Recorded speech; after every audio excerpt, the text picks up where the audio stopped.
রূপাকে বিয়ের প্রস্তাব দিতে বাবাকে নিয়ে সেনগুপ্ত বাড়িতে হাজির কৃষ্ণ। কৃষ্ণর আসল পরিচয় জেনে গেল সেনগুপ্ত বাড়ির সবাই। হ্যাঁ বন্ধুরা, আমরা এমনটাই দেখতে পাবো অনুরাগের 6 ধারাবাহিকের আগামী পর্বগুলোতে। লাবণ্যর দায়িত্ব নিজেদের কাঁধে তুলে নেয় দীপা এবং সূর্য।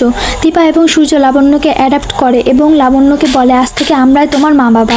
সোনা রূপার মতো তুমিও আমাদের সন্তান, আর সেই পরিচয় তুমি এই বাড়িতে থাকবে এবং বড় হবে। তবে উর্মি সেটাও মানতে পারে না।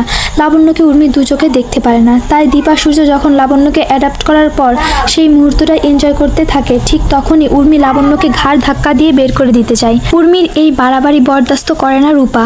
রুদ্রমূর্তি নিয়ে উর্মিকে আচ্ছা মতো ধোলাই করে বুঝিয়ে দেয় যে লাবণ্যকে যা খুশি বলা যাবে না, ও এ বাড়িরই মেয়ে। রূপার এই প্রতিবাদী রূপ দেখে খেপেই যায় উর্মি এবং ভেবেই নেয় যে এই রূপাকে বাড়ি থেকে তাড়িয়েই ছাড়বে।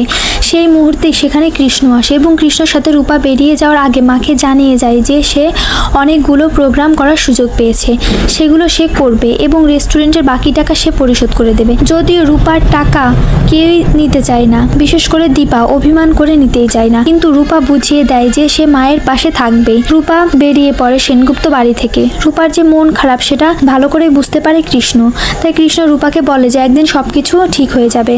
এরপর কৃষ্ণ মনে মনে ভাবে যে রূপাকে সে ভালোবাসে আর সেই কথাটাই সে রূপাকে জানাবে। সামনে মা আর বাবার ম্যারেজ অ্যানিভার্সারি, আর সেটা উপলক্ষে ছোট্ট একটা সারপ্রাইজ পার্টির আয়োজন করে রূপা এবং সোনা। সেই পার্টিতে কৃষ্ণ আসে এবং কৃষ্ণ সবার সামনে রূপাকে তার মনের কথা বলে। একই সাথে কৃষ্ণ সবাইকে বলে যে তার ড্যাড বিদেশ থেকে ফিরছে আর তার ড্যাড সবার সাথে কথা বলার জন্য এই বাড়িতে আসবে।